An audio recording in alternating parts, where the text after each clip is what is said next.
بسم الله الرحمن الرحيم. الحمد لله رب العالمين، والصلاة والسلام على أشرف الأنبياء والمرسلين وعلى آله وصحبه أجمعين، أما بعد. إن أصدق الحديث كتاب الله، خير الهدي هدي محمد صلى الله عليه وسلم، شر الأمور محدثاتها، وكل محدثة بدعة، وكل بدعة ضلالة، وكل ضلالة في النار. اللهم رب اشرح لي صدري ويسر لي أمري واحلل عقدة من لساني يفقهوا قولي.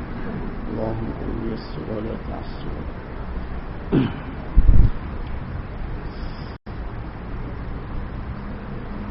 الحديث السابع عن أبي رقية تميم الداري أن النبي صلى الله عليه وسلم قال: الدين النصيحة. قلنا: لمن؟ قال: لله ولكتابه ولرسوله ولأئمة المسلمين وعامتهم. رواه Muslim. Hadis yang ketujuh daripada Abu Ruqayyah Tamim Ad-Dari, bahwasanya Nabi sallallahu alaihi wasallam bersabda, agama itu adalah nasihat. Kami bertanya, kepada siapa? Baginda menjawab, kepada Allah, kitabnya, rasulnya, pemimpin orang-orang Islam dan orang awam mereka. Hadis riwayat Muslim. Nah, jadi malam ini kita masuk kepada hadis yang ketujuh daripada Arba'in An-Nawawiyah, yaitu daripada hadis 40 himpunan Imam An-Nawawi. Nah, jadi sebagaimana yang kita maklum, 40 hadis yang dihimpunkan oleh Imam Nawawi ini adalah merupakan hadis-hadis yang besar di dalam agama, hadis-hadis yang merupakan usul kepada agama. Nah, jadi kerana itulah di dalam setiap mana permulaan perbahasan bagi hadis, bagi setiap hadis, kita akan menyebutkan berkenaan dengan kedudukan hadis tersebut di sisi ulama, di sisi ulama-ulama kita, ulama-ulama Islam. Seperti hadis ini, ramai ulama mengemukakan pendapat berkenaan dengan hadis ini, berkenaan dengan kedudukan tinggi hadis ini di dalam agama. Jadi yang membawa beberapa kata-kata ulama berkenaan dengan hadis ini. Seperti Imam An-Nawawi. Imam An-Nawawi mengatakan hadis ini sangat besar kedudukan dia di dalam agama. Imam Nawawi kata setengah ulama berpendapat ia merupakan 1/4 daripada agama. Mana kalau agama Islam ni bagi pak, hadis ni ambil segi ya. Itu pendapat setengah ulama yang dinukilkan oleh Imam An-Nawawi. Tetapi Imam Nawawi sendiri dia kata sebenarnya hak tu dia royak hak orang kata. Orang kata hadis ni 1/4 daripada agama. Tapi Imam Nawawi kata hak sengatinya seluruh agama, keseluruhan agama merujuk kepada hadis ini.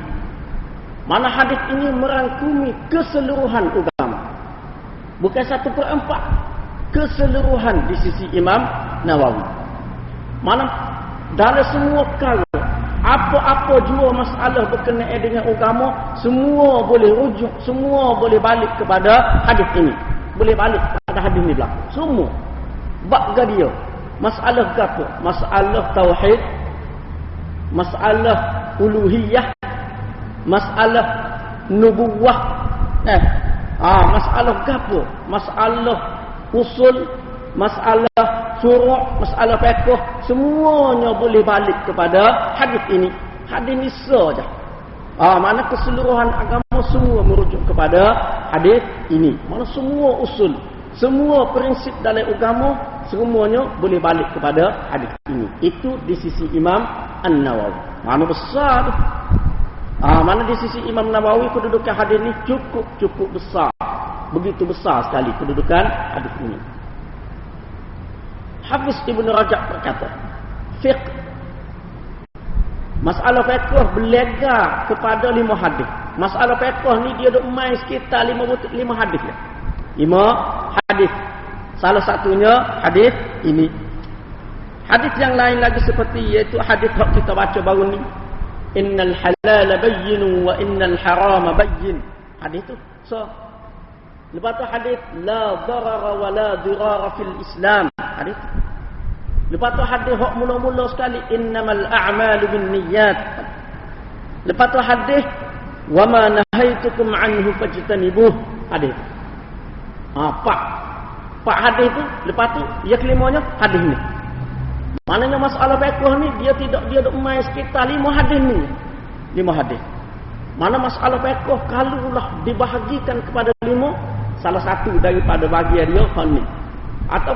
Ataupun dalam masalah fiqh dia tidak boleh lari daripada 5 hadis ni. Dia akan merujuk kepada salah satu daripada 5 hadis ini.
Jadi kata-kata Ibnu Rajab ni terdapat di dalam kitab dia Jami'ul Ulum wal Hikam. Hafiz Abu Nuaim dia kata, hadis ni adalah merupakan satu hadis yang sangat besar, sangat tinggi kedudukannya di dalam agama. Dan ia menyebutkan kata-kata Muhammad At-Tusi seperti tadi juga, iaitu mana salah seorang daripada ulama yang berpendapat bahawasanya hadis ini adalah 1/4 daripada agama. yang dikemukakan oleh Imam An-Nawawi di dalam Syarah Muslim tu ialah Muhammad At-Tusi. Salah seorangnya. Itu beberapa pendapat ulama yang hamba kemukakan. Kemudian kedudukan makna umum bagi hadis ini. Apakah makna umum bagi hadis ini? Kena mari dekat. Tak cakap nak lalu ni. Jadi makna umum bagi hadis ini ialah iaitu agama Islam bukanlah merupakan agama yang pasif, yang tidak aktif, agama yang semata-mata bersifat ideologi, semata-mata bersifat ibadat kepada Allah Subhanahu wa taala, mana semata-mata hubungan dengan pencipta sahaja. Islam ni bukan bersifat lagu tu, bukan agama yang bersifat sedemikian. Mana Islam ni bukan hubungan dengan Allah Subhanahu wa taala sahaja. Bukan.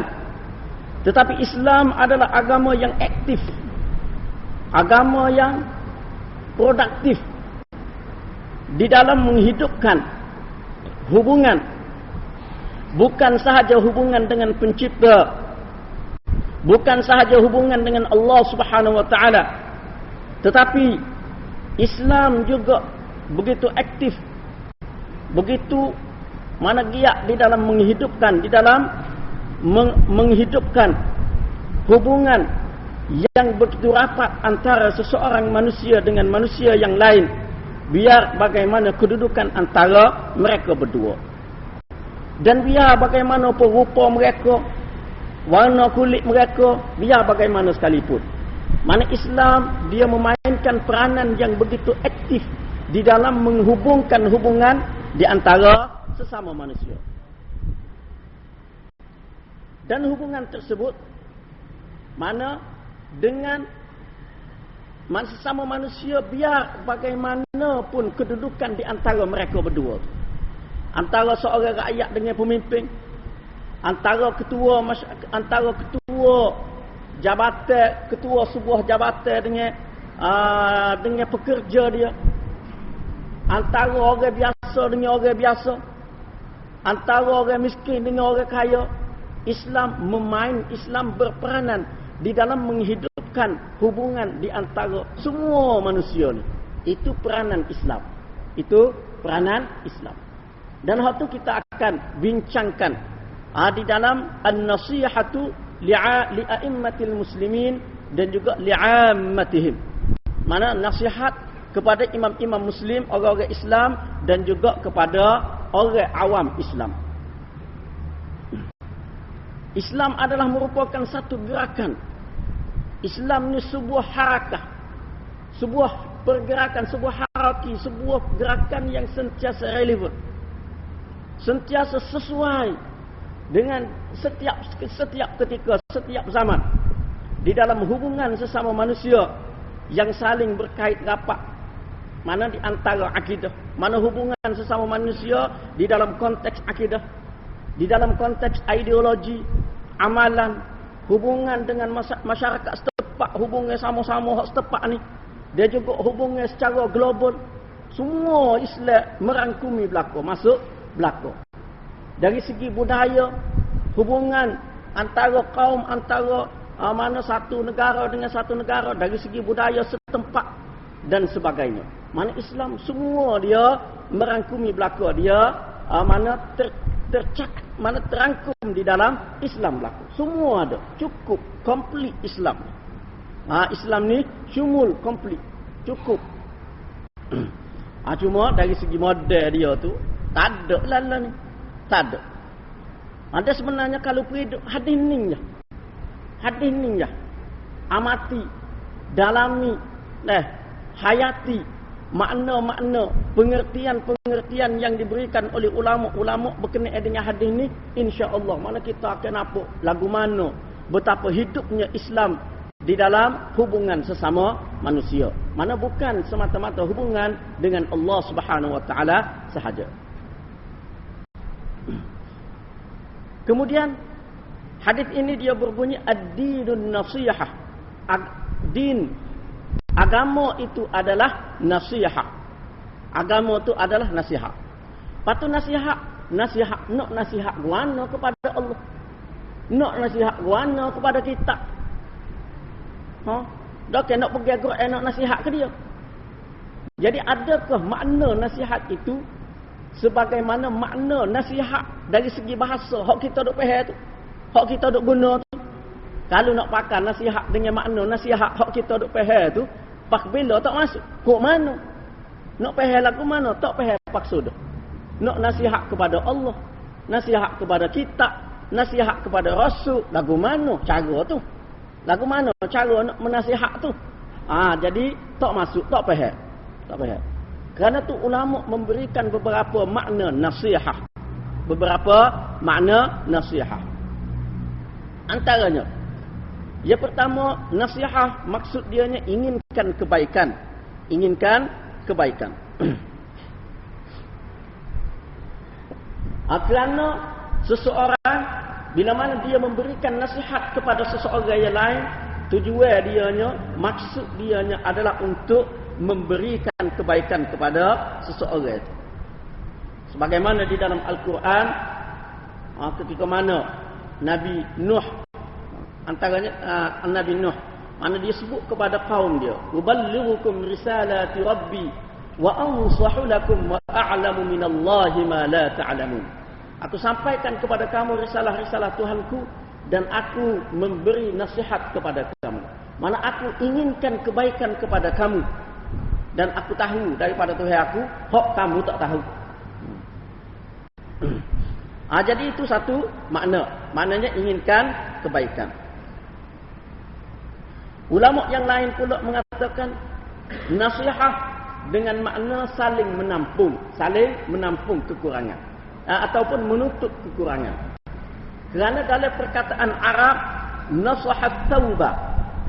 Nasahat taubah makna dianya menjahit kain. Menjahit kain.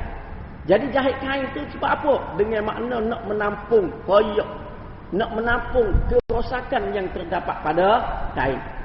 Jadi maknanya ad-dinun nasihah di sini iaitu agama ni salah satu daripada sifat dia nak menampung kekurangan yang ada pada dia ni, pada hak ni, saling tampung menampung, saling menutup kekurangan yang ada pada masing-masing manusia. Yang ketiga, ad-dinun nasihah, agama itu adalah nasihat dengan makna ikhlas. Dengan makna ikhlas.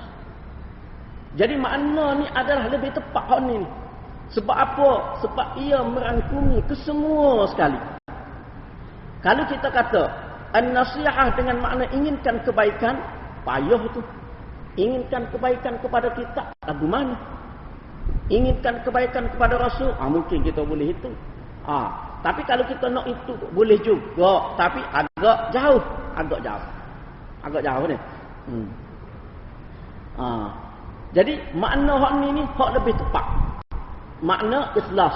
Ad-dinun nasihah, agama itu adalah nasihat dengan makna agama itu adalah ikhlas. Agama itu adalah ikhlas. Jadi hak ni hak lebih tepat. Sebab dia boleh merangkumi kesemua sekali, iaitu lillah wali kitabihi wali rasulihi wali a'immatil muslimin wa 'ammatihim. Boleh masuk semua sekali yang terdapat di dalam hadis ini. Dan ikhlas dengan dan an-nasihah dengan makna ikhlas juga bersesuaian dengan ayat Al-Quran yang berbunyi laisa 'alal du'afa'i wala 'alal marda wala 'alal ladzina la yajiduna ma yunfiquna harajun idza nasahu lillahi wa rasulih. Orang-orang yang lemah, orang-orang yang sakit, dan juga orang yang tidak ada perbelanjaan. Tak ada perbelanjaan. Tidak berdosa kerana tidak pergi berperang, tak berdosa, tak salah. Jadi bila mana seruan jihad dilaungkan, mana semua kena tubik jihad berlaku. Lepas tu hak ni beberapa golongan ni, orang hak lemah, orang hak sakit, orang hak tak ada perbelanjaan. Ketika mana zaman tu Mana masing-masing dengan perbelanjaan sendiri, senjata sendiri. Jadi 3 golongan ini tidak berdosa kalau dia tak pergi perang. Mana kalau dia tidak turut serta di dalam peperangan, tidak berdosa.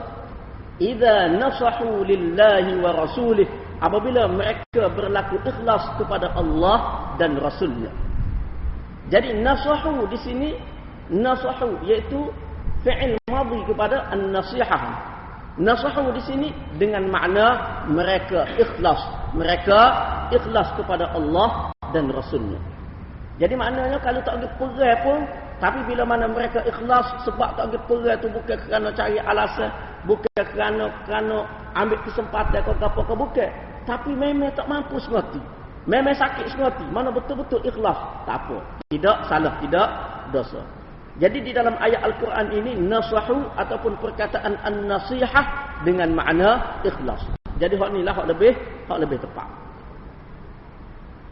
Kemudian kita pergi kepada huraian, syarahan setiap satu daripada hadis ini, iaitu an-nasihatu lillah dulu.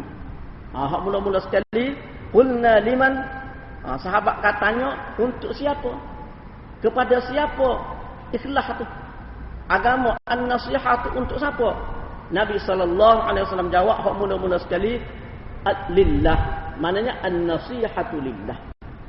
Jadi apakah yang dimaksudkan dengan an-nasihatu lillah? Jadi ulama memberikan pelbagai maksud, banyak maksud. An-nasihatu lillah. Yang mana an-nasihatu lillah itu dengan makna ikhlas kepada Allah. Jadi makna ikhlas kepada Allah tu mempunyai banyak maksud, mempunyai pelbagai pengertian. Di antara dia iaitu beriman sepenuhnya kepada Allah Subhanahu wa taala. Beriman belaka segala apa yang disebutkan oleh Allah Subhanahu wa taala, segala apa yang disampaikan oleh Allah Subhanahu wa taala melalui rasulnya, sama ada melalui al-wahyul jali iaitu Al-Quran, ataupun melalui al-wahyul khafi iaitu sunnah, iaitu hadis-hadis Nabi sallallahu alaihi wasallam, semuanya berimeh berlaku, pakar berlaku, terima berlaku. Terutama sekali berkaitan dengan perkara-perkara ghaib, berkaitan dengan perkara ghaib. Benda hak tak nampak pada panca indera kasar ni, hak tak nampak. Telik tak nampak, dengar tak dengar. Rasa tak berasa, tengok serupa je. Tapi bila mana ia diberitahu oleh Allah Subhanahu wa taala, disampaikan oleh Nabi sallallahu alaihi wasallam, maka orang yang beriman dengan hadis ni, orang yang tahu hadis, terima hadis ni, dia kena beriman sepenuhnya kepada apa yang disampaikan tersebut. Tak kira apa dia beriman berkaitan dengan malaikat apa. Bila mana Quran sebut malaikat, beriman, terima malaikat tu ada. Malaikat tu ada banyak. Dan waktu tu kita telah bincangkan secara khusus dalam hadis yang kedua dulu. Bila mana Allah Subhanahu wa taala sebut berkenaan dengan azab di alam barzakh, azab di kubur, maka kita kena beriman. Kita kena terima. Walaupun kita tengok dari segi mata kasar tak nampak. Cek letak alat dalam kubur tak dengar. Walaupun tak boleh kesal. Tetapi bila mana ia disampaikan oleh Allah Subhanahu wa taala melalui Nabi sallallahu alaihi wasallam, maka kita terima. Maka kita beriman sepenuhnya. Soal kita tak nampak tu mungkin kerana kekurangan kita. Kalau Allah Subhanahu wa taala dengar kita, tak bekerja buatlah, kita tak bergerak. Tak bergerak lah. Duk main kertas saja. Tak bergerak ke mana? Walaupun tanda dia, walaupun isyarat, walaupun mana tanda lah kita kata. Contoh kepada hak tu ada. Kalau kita nak kiranya atas dunia ni mimpi. Orang mimpi, orang tidur, kita tengok tu tidur sebelah kita, sedap berdekur dia. Nampak sedap tidur jenera molek. Ya dianya tidur dalam keadaan penuh ketakutan. Bukan main seksa dia ni. Bukan main seksa. nyo mepi tu tak, nyo tembok kau orang, nyo katok, nyo bui kau orang tu berak kita semua. Tapi kita tengok, ada sedaknya dia ni tidur. Ya dia nyo terseksa. Tengah tidur. Hak tu. Hak tu setara sama-sama alam musyahadah tu. Setara sama-sama alam dunia tu. Lepas tu, kalau hak tu pun kita tak boleh nampak lagi, dia duduk alam mimpi. Kita duduk alam sedar ni. Setara tu pun kita tak boleh nampak lagi. Apatah lagi antara orang yang berada di alam musyahadah alam dunia ni dengan orang yang berada di alam yang lain, iaitu alam barzakh. Koho tak nampak. Lebih-lebih lagi tak nampak. Tetapi bila mana Allah Subhanahu Wa Taala sebut benda tu, kita kena beriman, kita kena terima. Cerita umat-umat dahulu ke, kita kena terima. Bila mana ia sahih, bila mana dia sahih, dia bukan merupakan cerita Israiliyat ke, tidak dapat dipastikan kesahihannya. Mana waktu kena pastilah waktu tu. Dan juga pelbagai perkara lagi lah hak berkaitan dengan perkara ghaib, syurga, neraka, pembalasan selepas daripada mati. Sebab antara kebaikan kepercayaan kepada perkara ghaib ni, dia boleh membentuk peribadi insan, boleh membentuk seseorang itu jadi molek. Jadi makna beriman sepenuhnya kepada Allah Subhanahu Wa Taala. Yang kedua, an-nasihatu lillah, makna dianya meninggalkan syirik kepada Allah. Mana meninggalkan perbuatan menyerupakan makhluk dengan Allah Subhanahu Wa Taala. Beri sifat-sifat Allah kepada makhluk. Tinggal hati. Mengangkat makhluk boleh menyembuhkan penyakit. Kalau anggap makhluk tu sebagai penyebab, tak apa. Sebab dunia ni, sunnatullahnya dunia ni, dia tidak boleh lari daripada asbab. Asal dia ni, darul asbab dunia ni. Tu tak apa. Jangan yakin kepada doktor ke, tok bomo ke. Jangan hati. Mana meninggalkan syirik kepada Allah Subhanahu Wa Taala. Begitu juga tidak percaya manusia dia beri rezeki sehingga sanggup melanggar perintah Allah, sanggup melanggar larangan Allah Subhanahu Wa Taala di dalam mencari rezeki. Bapa takut-takut terlepas. Padahal buat tu sehingga sanggup melanggar larangan Allah Subhanahu Wa Taala. Jadi tak asik. Jangan siapa lagu tu. Begitu juga hak perakak lebih lagi kat mengangkat manusia mempunyai sifat Allah Subhanahu Wa Taala. Anggap manusia tahu perkara ghaib. Anggap manusia boleh menghidupkan, mematikan. Bukan manusia sajalah, benda-benda lain pun. Benda-benda lain. Seperti kita kata, golongan banyaklah hak tu. Golongan dia sesat dahulu, seperti golongan Syiah, kalau kita kata Rafidah. Syiah tu dia beri sifat-sifat ketuhanan kepada imam-imam mereka. Dia beri hak tu. Mana-mana sifat ketuhanan yang terdapat dalam Quran, dia beri ke imam-imam dia. Yang mana benda tu berlaku dah di tempat kita pun sudah ada dah. Siapa ke mereka tu? Dalam syair dia. Orang Melayu sendiri sudah ada. Tu tadi. Jadi an-nasihatu lillah ni mana meninggalkan syirik kepada Allah Subhanahu Wa Taala. Begitu juga amalan sesetengah orang kita. Nampak pelik sikit gak di jamu. Jamu orang dulu lah, orang lah ni tak ada dah. Orang lah ni boleh kata tak ada dah. Tak tahu dah kata ada lagi. Jamu pokok lah, jamu pusu lah, busuk lah, jamu apa lagi? Jamu kira-kiranya keramat lah tu, kira-kiranya kalau tak jamu tak macam-macam lah, bala ke, bencana ke. Begitu juga seperti kita kata kalau ada lah, tak tahu Allah alam lah, tak tahu lah setara mananya. Pesta pantai kalau kita kata beri jamu binatang kepada patah, bapa harap-harap murah rezeki dengan cara lagu tu.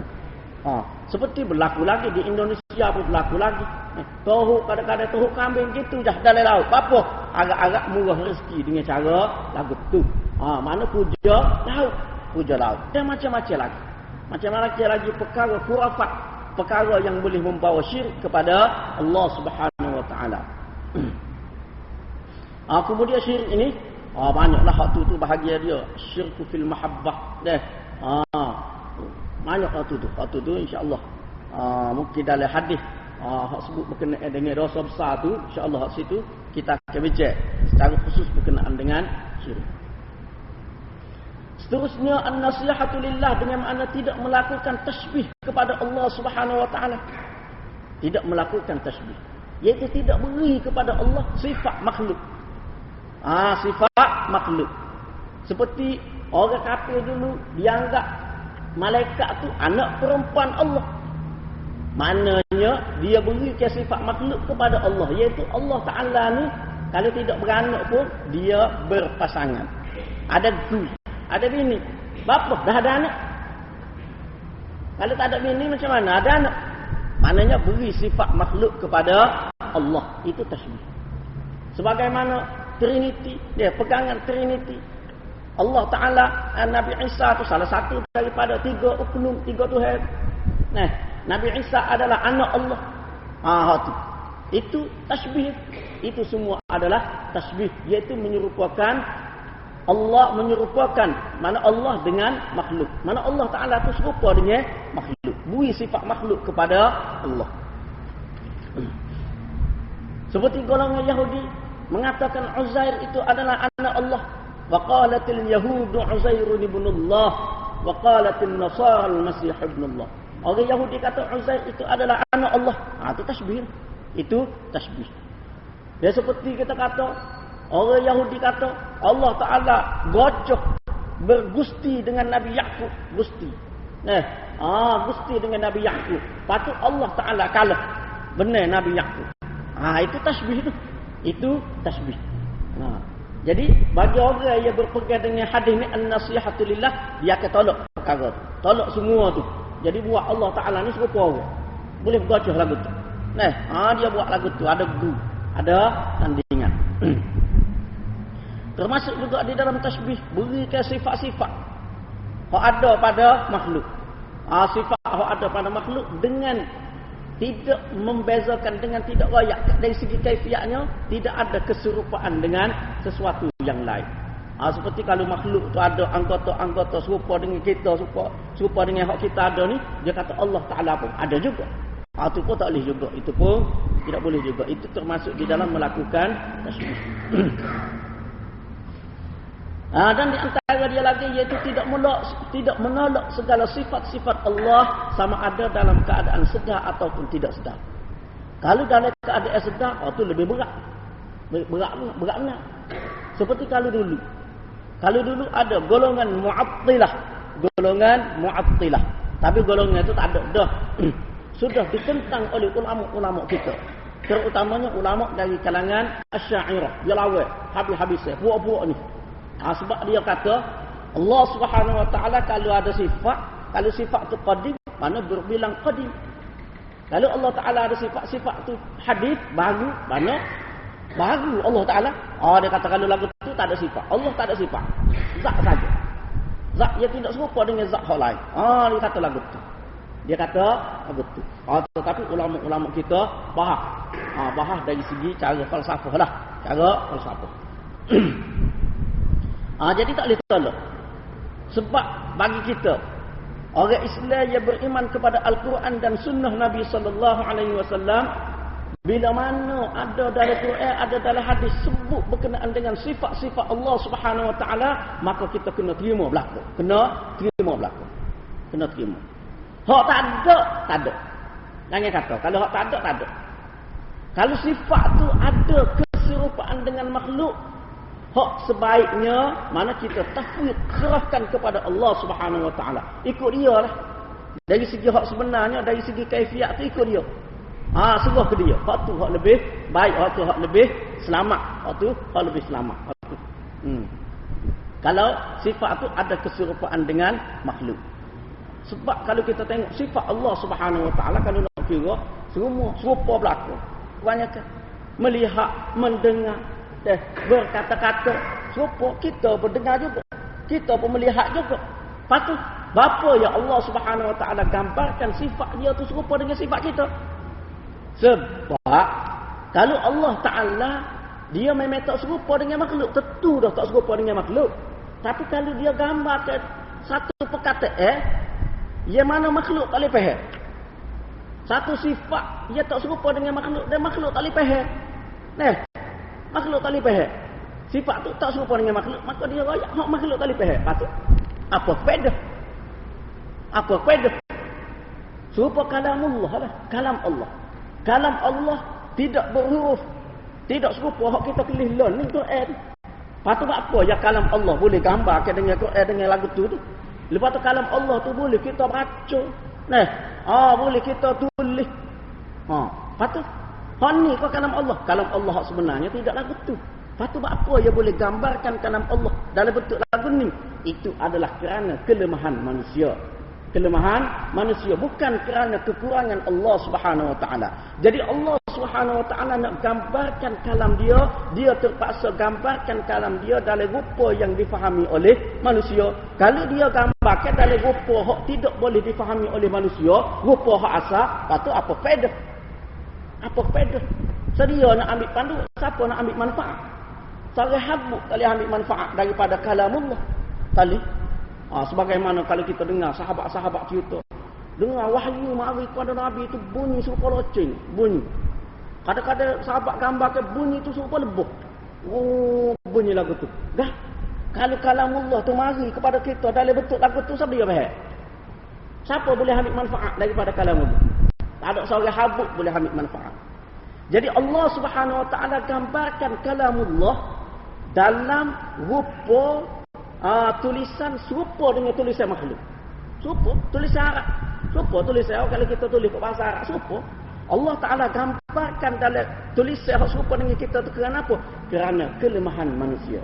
Kerana kelemahan manusia di dalam nak mengambil manfaat daripada mana ilmu Allah Subhanahu Wa Taala, daripada panduan yang diberikan oleh Allah Subhanahu Wa Taala. Begitu juga Allah Ta'ala gambarkan sifat-sifat dia tu serupa dengan sifat makhluk. Sifat melihat.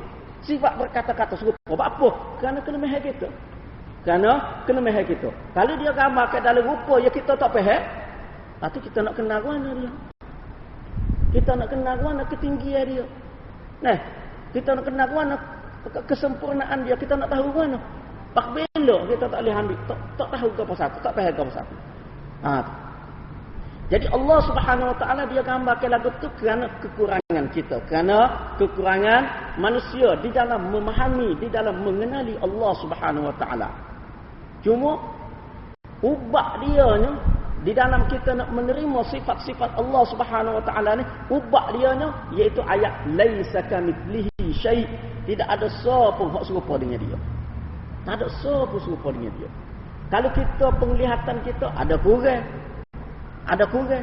ada dinding kita tak nampak dah. Tapi penglihatan Allah Subhanahu Wa Taala tidak terbatas. Tidak ada sebarang kekurangan. Tak ada, penuh dengan kesempurnaan.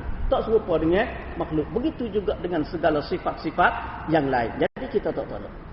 Begitu juga sifat lain, sifat kita tidak tolak dalam keadaan sedar ataupun tidak sedar, iaitu kadang-kadang kita tolak dalam keadaan tidak sedar.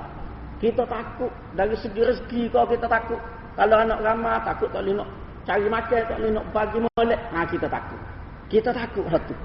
Silap tu. Kena beringat tu, jangan. Takut-takut kita menolak salah satu daripada sifat Allah, iaitu Ar-Razzaq dalam keadaan kita tidak sedar. Takut-takut jadilah betul. Takutlah betul. Makna kena beringat mana? Salah satu daripada makna an-nasihatu lillah iaitu tidak menolak segala sifat-sifat Allah Subhanahu Wa Taala, sama ada dalam keadaan sedar ataupun dalam keadaan tidak sedar. Cuma lagu itulah sifat Allah ni tak ada hak serupa dengan manusia, tak ada hak serupa dengan makhluk. Bukan manusia sajalah, dengan semua makhluk-makhluk dia tu tak ada serupa. Di antara makna nasihatulillah iaitu tadi juga mensifatkan Allah Subhanahu Wa Taala dengan segala sifat-sifat kemuliaan dan ketinggian. Mana Allah Taala ni segala sifat-sifat dia tu penuh dengan kemuliaan dan penuh dengan ketinggian.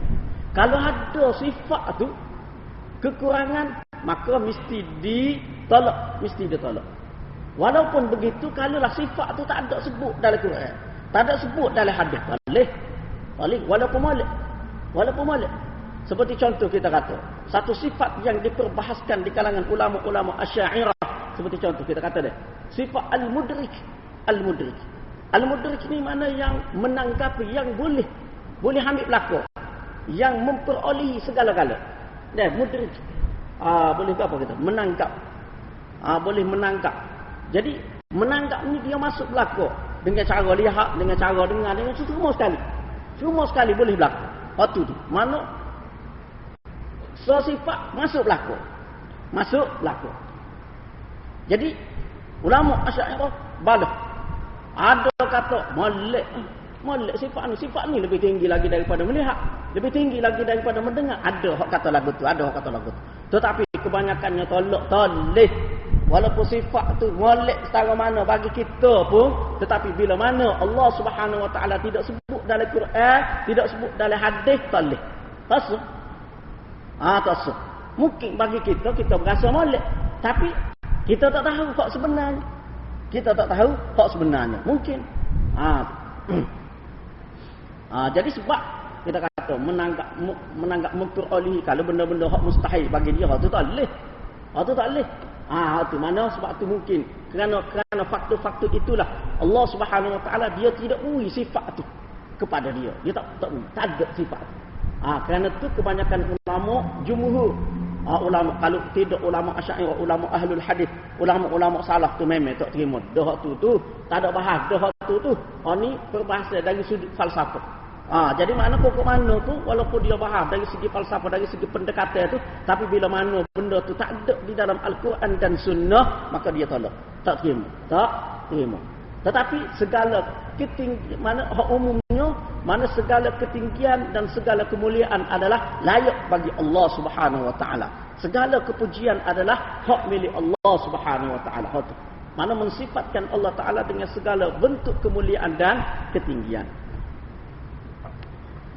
An-nasihatu lillah juga dengan makna menyucikan Allah Subhanahu Wa Taala daripada segala bentuk kekurangan. Kalau hak kurang, tak ada kena mengena dengan Allah. Allah Ta'ala suci daripada sebarang kekurangan. Sifat kurang. Buta, tak ada pada Allah Ta'ala. Bisu, tak ada pada Allah Ta'ala. Tak ada. Hak jenis tak molek, semua tak ada. Pada Allah Subhanahu Wa Ta'ala hanyalah sifat-sifat ketinggian, sifat-sifat kesempurnaan. An-nasihatu lillah juga dengan makna mentaati segala perintah Allah Subhanahu Wa Ta'ala. Hak mana dia suruh, buat berlaku. Jangan langgar. Jangan banyak soal. Jangan melakukan ilhad. Mana jangan kerah kepala. Jangan lawai. Mu'anadah. Jangan kerah kepala. Jangan. Kalau tak si buat apa, jangan lawai. Tak si buat, wana tak buat, wana tak semaya. Malah. Tak molek hati tu. Tak molek. Tapi jangan menunjukkan penentangan terhadap perintah tersebut. Jangan. Jangan. Hak tak molek tu tetap tak molek. Tapi kalau menunjukkan penentangan, boleh menyebabkan seseorang itu jadi rosak iman dia. Jadi terkeluar daripada agama. Jadi kena taat segala perintah dia. Dan juga menjauhi segala larangannya. Jauh. Kalau barang dia larang, dia tak serui, kena jauhi. Di antara dia, sebuah hadis yang kita baca baru ni, iaitu perkara-perkara syubhat.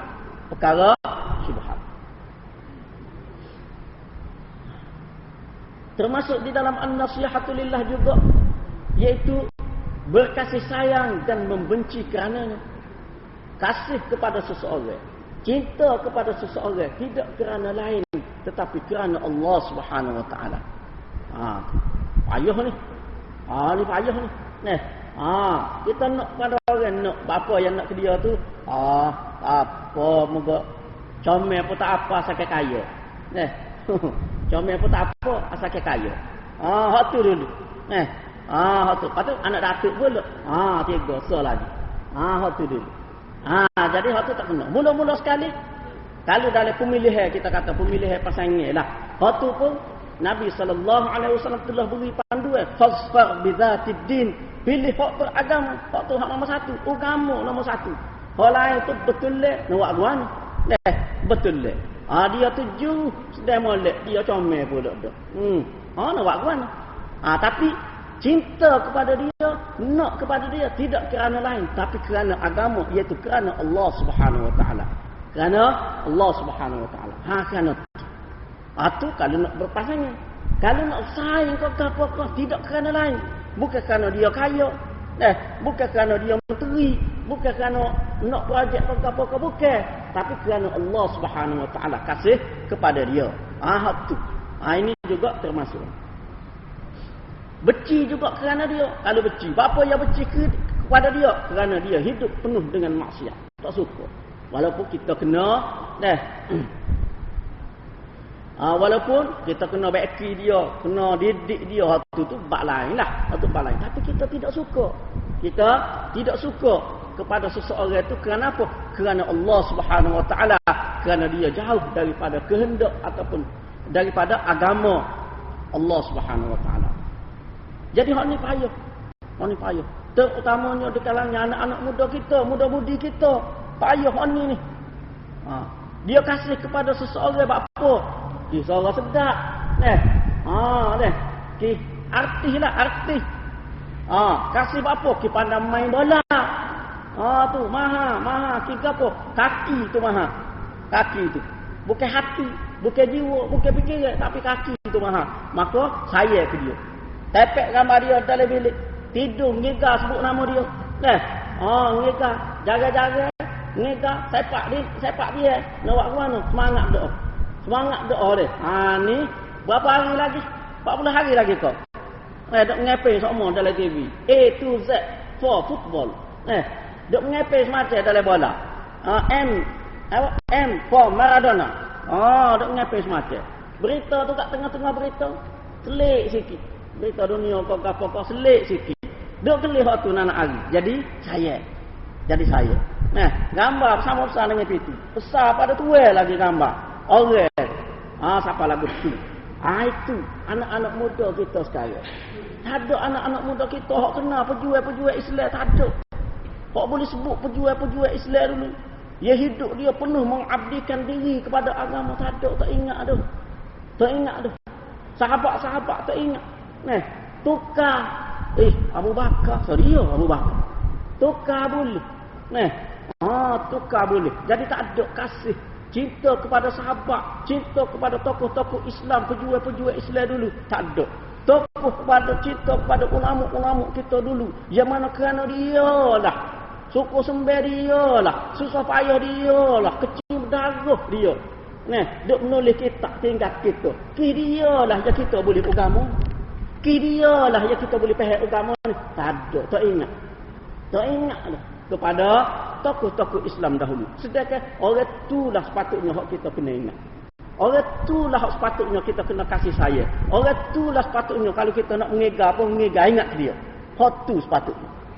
Cuma gambar-gambar tu tak ada lah gambar tu. Tapi tak perlu waktu tu, tak perlu takut jadi pemujaan pula.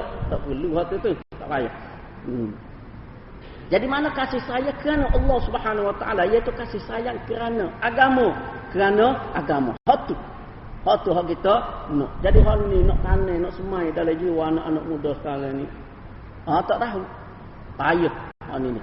Payah sebab dia dibesar-besar ke hak lain. Media massa ke media cetak ke dok besar hak lain. Masyarakat pun dok besar hak tu. Sehingga puja-puja, kaya, senang. Yalah rezeki dia, tu rezeki dia. Tak apalah. Tapi masalahnya mana? Sehingga menyebabkan masyarakat umat Islam ni, anak-anak muda ni lari daripada apa yang sepatutnya mereka fokuskan. Lari. Sepatutnya fokus pada benda lain. Fokus kepada agama sepatutnya. Jadi lari. Tu hak tak sini, hak tu tak sini. Malam-malam kalau nak bangun tahajud, minta maaf. Tapi kalau kih bola, jangan tanya. Kalau bini tak gerak, marah bini dia. Ni tak gerak malam. Marah. Siap marah nah. Jadi tak sih. Jadi mana kasih sayang kita ni adalah mesti kerana Allah Subhanahu Wa Taala. Mana kita cinta kepada seseorang kerana agama, kerana dia bawa agama. Hati. Itu juga termasuk di dalam an-nasihatu lillah. Begitu juga kita benci, kita tak suka ke dia kerana agama juga. Kerana agama. Kerana dia hidup penuh dengan maksiat, kerana dia hidup penuh dengan kelalaian. Walaupun kita kena kalau boleh baiki. Tapi kalau tak boleh baiki, nak buat mana? Tak payah sokong. Tak payah dak sokong. Tu cara dia ni. Tak payah sokong. Jangan sokong. Kalau sokong, dia jadi kohok teruk. Itu. Kalau hari ni bulan ni dia selok betih, Kita pakat beli ramai-ramai tak cukup. Catatan bulan depan dia pun selak paha pula. Berapa? Kita beli. Muka kita sokong. Kita sokong. Terang kita tak beli, pakat-pakat tak beli. Tak laku deh. Pelamuk tak laku. Minggu bulan depan tak ada dia. Takutnya tutup lekuk bulan depan. Takutnya jadilah betul. Jadi mana kita benci itu tidak kerana lain tetapi kerana Allah Subhanahu wa taala. Termasuk di dalam an-nasihatu lillah iaitu berkasih sayang dengan orang yang mentaati Allah. Kita kasih sayang kepada orang yang mentaati Allah. Kita suka tadi juga lah lebih kurang tadi. Kemudian ada lagi insya-Allah kita sambung semula pula berkenaan dengan hal ni dan seterusnya hal lain pula. Wallahu a'lam. Subhanallah.